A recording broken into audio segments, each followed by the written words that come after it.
जरांगेंना आता पब्लिसिटी महत्त्वाची वाटते. जरांगेंचा भंपकपणा आम्ही उघड करणार असं प्रवीण दरेकर म्हणाले. तर निवडणुकीपुरतच तुमचं नाटक आहे आणि तुमचाच भंपकपणा सुरू आहे. लाडकी बहीण योजनेवरून जरांगेंनी दरेकरांना हे उत्तर दिलेलं आहे. तुला माहिती आहे का, वेळ आल्यावर आम्ही काय करत असतो. एखाद्या दिवस शिंदेचे निवडून देते ना, मराठी पवारांचे देते, महाविकास आघाडी देते, नुसते तो हेच पाडीते. पंढरपूरला एक बैठक झाली तुमची एका नेत्याच्या घरी. तिथंच सांगितलं की 79चा सुपडा सापच आहे आपल्या आमदाराचा. तुमच्याच नेत्याने तुमच्याच लोकांना सांगितलंय आणि बैठकीत बी सांगितलंय मुंबईच्या आधी. बघ तुला किती वाईट वाटत असं. आता मी हे शब्द काढलेले कारण तुला वाटत असं आमच्या बैठकीतला यांना कसं काय माहीत झालं. अरे तूच फक्त मराठीशी गद्दारी करणार आहे. आता तुम्ही आंतरवाली सराटीत बसणार छत्रपतींच्या पुतळ्याखाली आणि तिथं प्लॅनिंग कसलं करणार.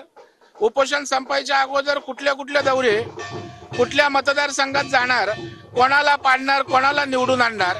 म्हणजे तुम्ही पूर्णतः राजकीय झालेला. मग राजकीय तरी भूमिका घ्या.